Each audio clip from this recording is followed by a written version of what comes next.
Qual é a sua visão do paraíso? Você acha que existe um lugar assim? Se sim, é um lugar de luz etérea e música onde corais adoram a Deus em um cenário de beleza inspiradora e arquitetura elaborada? Você imagina exibições deslumbrantes de ouro e prata com uma variedade de inúmeras pedras preciosas. Isso certamente é verdade em certa medida, mas não é a imagem completa. Talvez você veja o paraíso como a superfície interna de uma enorme cúpula côncava que se estende sobre toda a Terra. À medida que a borda da cúpula se aproxima do horizonte, às vezes dá a impressão de que vai falhar, mas nunca falha. Sempre cobre a Terra abaixo dela. Quase todos os habitantes da Terra têm uma certa impressão do paraíso. Enquanto contemplamos as vastas possibilidades, precisamos ter em mente que vários termos são usados para descrever o paraíso. O substantivo único paraíso enfatiza sua unidade geral. Outras expressões parecem se referir a seus vários aspectos ou partes. Por exemplo, os termos celestiais ou lugares celestiais sugerem uma série de lugares diferentes, todos combinados sob o título de paraíso. Esses lugares podem ser entregues em diferentes momentos a diferentes seres e atividades diferentes. Em 2 Coríntios 12, versículo 2 ao 4, Paulo escreve: Conheço um homem em Cristo que há 14 anos se foi arrebatado ao terceiro céu. Se no corpo, não sei, se fora do corpo, não sei, Deus o sabe. E sei que o tal homem, se no corpo, se fora do corpo, não sei, Deus o sabe, foi arrebatado ao paraíso e ouviu palavras inefáveis que ao homem não é lícito falar. Este trecho indica que existem 3 céus no total, um imediatamente acima do outro. O mais alto é o que Paulo descreve como o terceiro céu. É o lugar do paraíso e o lugar da habitação pessoal de Deus, o lugar mais sagrado do universo. São passagens como esta que nos dão o conceito frequentemente associado ao paraíso, pureza ou santidade.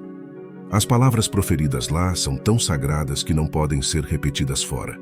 Paradeisos, paraíso, é a palavra grega para jardim. Representa o jardim de Deus no paraíso. O paraíso é o destino final de todos os pecadores que verdadeiramente se arrependeram e perseveraram na vida da fé. Na cruz, Jesus prometeu ao ladrão penitente que os dois estariam juntos naquele dia no paraíso. E disse-lhe Jesus: Em verdade te digo que hoje estarás comigo no paraíso. Lucas 23, 43. Quase todos os habitantes da terra têm uma impressão do paraíso. O livro do Apocalipse nos apresenta uma área chamada de meados do paraíso, ou meio do paraíso. Até onde sei, isso descreve algum tipo de grande área em que diferentes tipos de seres entram e saem. Os versículos seguintes expressam vários seres poderosos que se proclamam do meio do paraíso. E olhei e ouvi um anjo voando pelo meio do céu, literalmente meio do céu, dizendo com grande voz: Ai, ai, ai dos que habitam sobre a terra, por causa das outras vozes da trombeta dos 3 anjos que ainda hão de tocar. Apocalipse 8, 13. Então vi outro anjo voando no meio do céu, literalmente meio do céu, tendo o evangelho eterno para pregar os que habitam sobre a terra e a todas as nações, tribos, línguas e povos. Apocalipse 14, 6. Então vi um anjo em pé no sol e clamou com grande voz, dizendo a todas as aves que voam pelo meio do céu, literalmente meio do céu: Vinde e ajuntai-vos à ceia do Deus grande. Apocalipse 19, 17. A palavra grega usada para o meio do céu é mesoranema, que significa precisamente isso, meio do céu.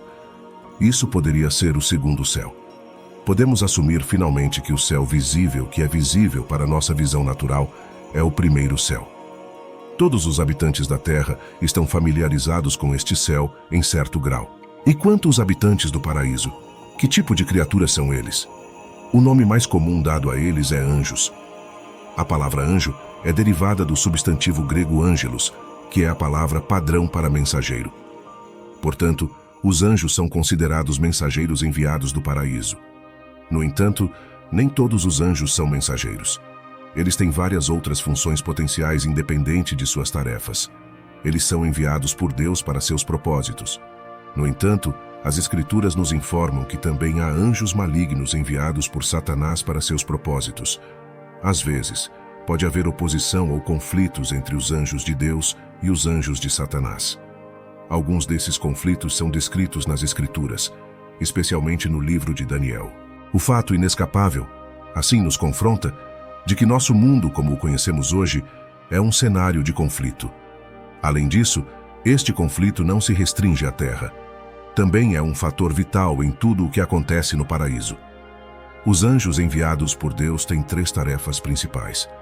Primeiro, como já afirmado, são mensageiros de Deus. Em segundo lugar, são agentes de Deus enviados para proteger aqueles que podem estar em perigo. Esses são normalmente descritos como anjos guardiães. Mateus 18, 10. Vede, não desprezeis algum destes pequeninos, porque eu vos digo que os seus anjos nos céus sempre veem a face de meu Pai que está nos céus. Neste versículo, Jesus fala das crianças que têm anjos no paraíso, que continuamente veem a face do Pai. Por implicação, o olhar vigilante do Pai direciona esses anjos para crianças potencialmente vulneráveis. Na terceira categoria, estão os anjos guerreiros que estão em conflito com outros anjos. Muitos cristãos acreditam que o paraíso é um lugar de paz e harmonia ininterruptas, elegância e adoração. Isso pode muito bem ser verdadeiro do terceiro céu, mas não se aplica aos primeiros e segundos céus. Algumas escrituras pintam uma imagem diferente do que está acontecendo atualmente no segundo céu. Como já mencionado, às vezes é o cenário de um grande conflito entre anjos guerreiros, alguns servindo a Deus e outros servindo a Satanás. Primariamente nas regiões celestiais que tal conflito ocorre. É também aqui que Satanás derrama um fluxo de acusações caluniosas contra os cristãos na terra, que servem ao Senhor. No Apocalipse 12:10, e ouvi uma grande voz no céu que dizia: agora é chegada a salvação e a força, e o reino do nosso Deus, e o poder do seu Cristo. Porque já o acusador de nossos irmãos é derrubado, o qual diante do nosso Deus os acusava de dia e de noite. Ele é descrito pelo anjo como o acusador de nossos irmãos, que os acusava diante de nosso Deus dia e noite. Esta escritura continua a prever que Satanás será lançado do céu. Mas até que isso aconteça, é claro que ele ainda ocupa um lugar em algum lugar nos céus, e que ele enche o ar com acusações maliciosas contra o povo de Deus.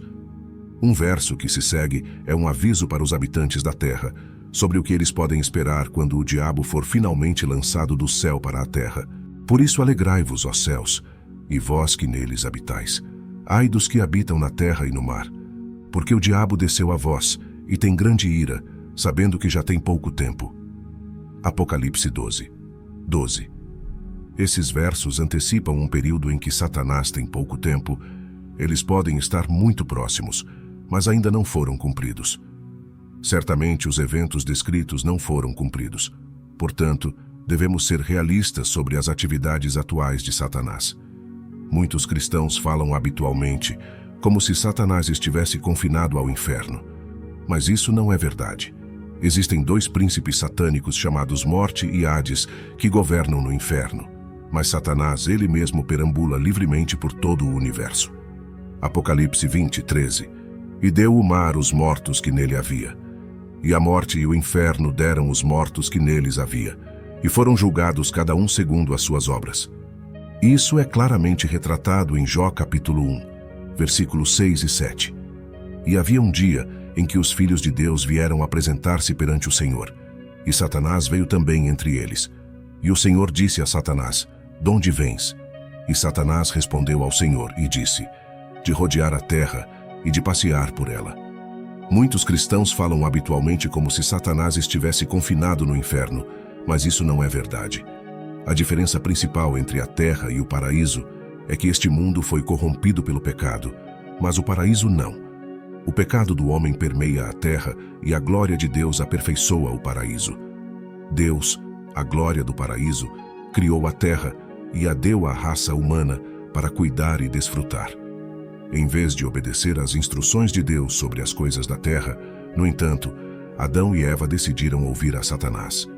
Sua desobediência, sua rebelião contra Deus, os separou da comunhão com Deus, pois como por uma só ofensa veio o juízo sobre todos os homens para a condenação.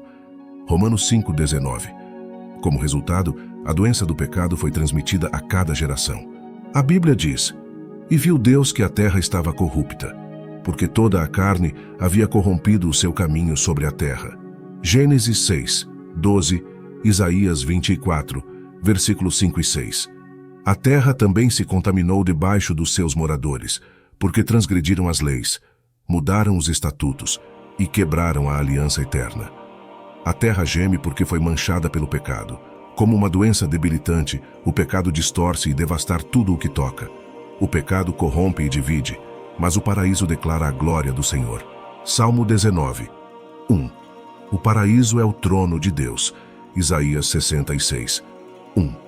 E porque ele é absolutamente santo e sem pecado, ele não pode tolerar o pecado ou olhar para ele sem trazer julgamento. A Bíblia diz de Deus: Tu és tão puro de olhos que não podes ver o mal, e não podes contemplar a perversidade. Por que tolerarias então os que procedem aleivosamente? Por que ficarias em silêncio enquanto o ímpio devora aquele que é mais justo do que ele? Abacuque 1, 13. Mas seu amor é tão poderoso e grande, que ele fez um caminho para a maldição do pecado ser removida, a culpa que mancha nossos corações e corrompe nosso mundo.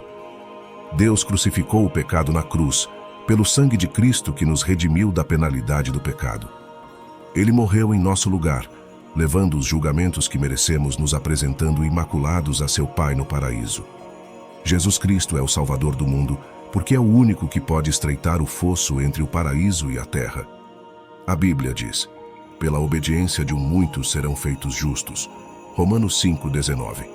É difícil para nós admitir, mas somos pecadores por nascimento, pecadores por escolha e pecadores por prática. A boa notícia é que Deus fez um caminho para nós sermos salvos por sua graça. Efésios 2, versículo 8 e 9. E este é o glorioso presente dele para o povo em um mundo caído.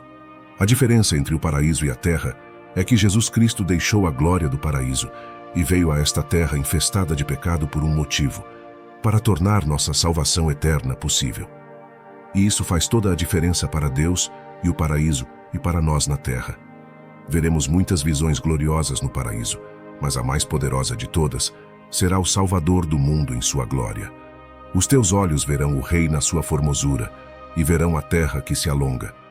Isaías 33, 17. Jesus Cristo nos deu um vislumbre disso quando ele abriu o véu do paraíso e disse ao apóstolo João para escrever o que ele viu. Então eu vi um cordeiro, ouvi todas as criaturas no paraíso, cantando para aquele que está assentado no trono e para o cordeiro. Seja louvor e honra e glória e poder para sempre e sempre. Apocalipse capítulo 5, versículos 6 e 13. Faz parte da nossa natureza humana querer indulgir nossas fantasias sobre o paraíso. Mas Deus tem suas razões para nos dar apenas um gostinho de seu lugar de habitação eterna. A linguagem humana é insuficiente para descrever tal majestade. A magnificência das posses da terra ficará ofuscada pela luz do paraíso. João só pôde expressá-lo com analogias. Seu brilho era como o de uma pedra preciosa muito valiosa como jaspe, limpo como cristal. A grande rua da cidade era de ouro puro como vidro transparente. Apocalipse 21, 21. E as 12 portas eram 12 pérolas. Cada uma das portas era uma pérola única. E a rua da cidade era de ouro puro como vidro transparente. Aqui na terra, as ruas são cobertas de cascalho e asfalto, e as janelas são feitas de vidro. Mas João escreve sobre as ruas de ouro, que são transparentes. Lembre-se de que no paraíso tudo é feito novo, apenas vislumbres das coisas vindouras nos são dados. Precisaremos de uma transformação celestial para compreender tal glória.